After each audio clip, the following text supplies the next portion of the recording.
여러분 평안하십니까?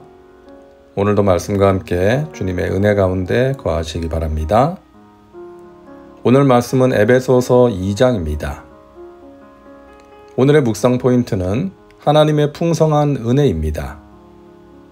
7절을 보면 이는 그리스도 예수 안에서 우리에게 자비하심으로써 그 은혜의 지극히 풍성함을 오는 여러 세대에 나타내려 하심이라 말씀하십니다. 하나님께서는 지극히 풍성한 은혜를 나타내셨습니다. 우리가 그 은혜를 체험한 사람들인 것이죠. 그 풍성한 은혜를 알기 위해서는 우리는 그 은혜를 받기 전에 우리의 모습, 우리의 과거를 생각해 볼 필요가 있습니다. 우리가 예수님을 알지 못했을 때를 기억할 필요가 있는 것이죠. 그때의 너희는 그 가운데서 행하여 이 세상 풍조를 따르고 공중의 권세 잡은 자를 따랐으니 곧 지금 불순종의 아들들 가운데서 역사하는 영이라. 여기서 말하는 그때는 우리가 예수님을 믿지 않을 때를 말합니다. 그때 우리는 이 세상 풍조를 따라 살았습니다. 세상의 가치관을 가지고 세상의 방식을 따라 살았던 것이죠. 육체의 정욕을 따라 충동적으로 살았습니다. 세상의 성공을 향해 달려가느라 자기 자신을 돌아보지 못하고 또 다른 사람을 배려하지도 않고 살았습니다.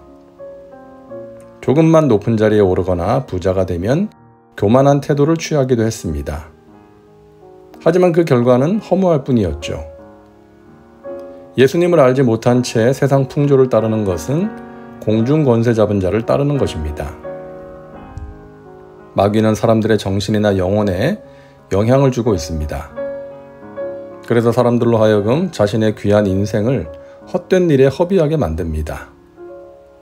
마귀는 불순종의 아들들 가운데서 역사하는 영입니다.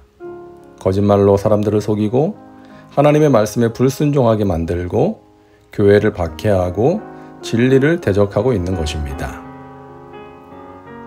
전에는 우리도 다 그 가운데서 우리 육체의 욕심을 따라 지내며 육체와 마음에 원하는 것을 하여 다른 이들과 같이 본질상 진노의 자녀이었더니 예수님을 믿기 전에 사람들은 육체의 욕심을 따라 살아갑니다.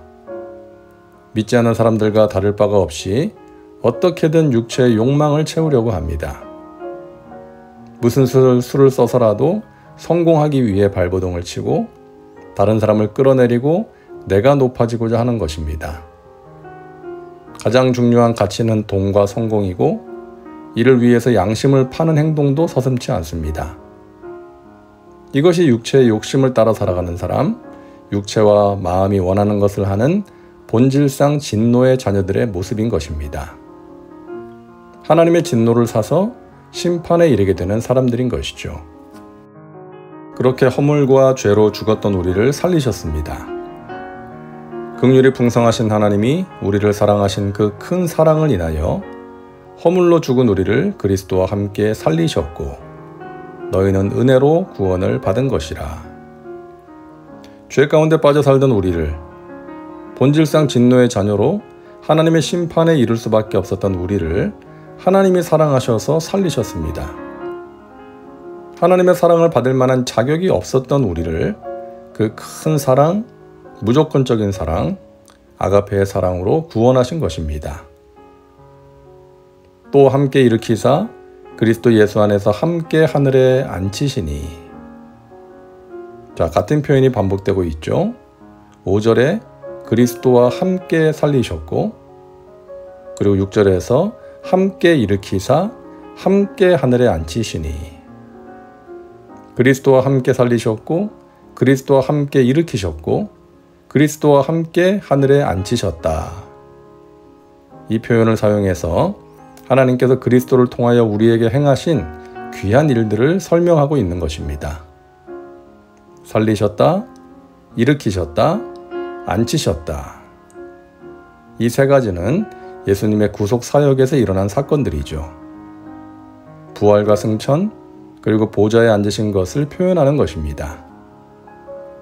예수님의 이런 사역을 통해서 우리를 구원하셨고 영생을 주셨고 하나님 나라의 백성이 되게 하셨다는 것입니다. 그야말로 엄청난 선물을 받은 것이죠. 너희는 그 은혜에 의하여 믿음으로 말미암아 구원을 받았으니 이것은 너희에게서 난 것이 아니요 하나님의 선물이라. 행위에서 난 것이 아니니 이는 누구든지 자랑하지 못하게 함이라. 우리가 죄의 줄에 매여서 죽어가고 있을 때 하나님이 우리를 사랑하셔서 그 줄을 다 풀어주시고 살 수 있게 해주셨습니다. 우리는 믿음으로 말미암아 구원을 받은 것입니다. 여기서 믿음은 우리가 하나님의 은혜를 거부하지 않고 받아들인 것을 말합니다. 이 믿음도 우리가 원래 가지고 있었던 것이 아니라 하나님이 선물로 주신 것입니다. 하나님께서 믿음을 주시지 않으면 아무리 믿으려고 해도 믿음이 생기지 않는 것이죠. 그러므로 우리는 자랑할 것이 없습니다. 우리의 공로나 행위로 된 것이 아니기 때문입니다. 그런 지극히 풍성한 은혜, 하나님의 선물을 받은 사람은 어떻게 살아갑니까? 우리는 그가 만드신 바라 그리스도 예수 안에서 선한 일을 위하여 지으심을 받은 자니 이 일은 하나님이 전에 예비하사 우리로 그 가운데서 행하게 하려 하심이니라. 하나님이 우리를 살리신 것은 그리스도 예수 안에서 선한 일을 하도록 하기 위해서라고 말씀합니다. 여기서 말하는 선한 일은 하나님의 뜻에 맞는 생각과 행동을 말합니다. 그것이 우리의 목적이 되어야 한다는 것이죠. 우리가 올림픽에서 보았듯이 양궁 선수는 관역 한복판에 활을 쏘기 위해 집중합니다. 그와 같이 우리는 하나님의 선하신 뜻을 따라 살아가기 위해 기도하며 노력해야 하는 것입니다. 누군가 나를 화나게 할 때 참는 것, 살아가기 힘든 사람을 사랑하는 것, 어려운 가운데 있는 사람을 도와주는 것, 낙심한 자를 위로하는 것, 교회의 한 부분을 맡아 봉사하는 것, 또 삶의 자리에서 이 세상의 가치관과 충돌함으로 내가 손해를 본다 할지라도 하나님께서 기뻐하시는 뜻을 따라가는 것, 이런 일들을 위하여 하나님이 우리를 살리셨고 지금까지 인도하신 것입니다. 오늘도 말씀과 함께하는 우리 믿음의 식구들은 오직 나를 구원하신 하나님만 자랑하며 하나님의 선하신 뜻을 위하여 살아가시기를 주님의 이름으로 축원합니다. 기도합니다. 사랑과 은혜가 풍성하신 하나님, 오늘도 말씀과 함께 살게 하시니 감사합니다. 우리를 향한 하나님의 지극히 풍성한 은혜를 나누었습니다. 그 은혜를 체험하기 전에 우리가 어떤 사람이었는지를 생각하며 하나님의 은혜에 감사하는 저희들 되게 하옵소서. 선한 일, 하나님의 기쁘신 뜻을 위하여 살아가는 믿음의 백성들 되게 하옵소서. 예수님의 이름으로 기도하옵나이다. 아멘. 오늘도 말씀과 함께 은혜 가운데 거하시기 바랍니다. 여러분 사랑하고 축복합니다.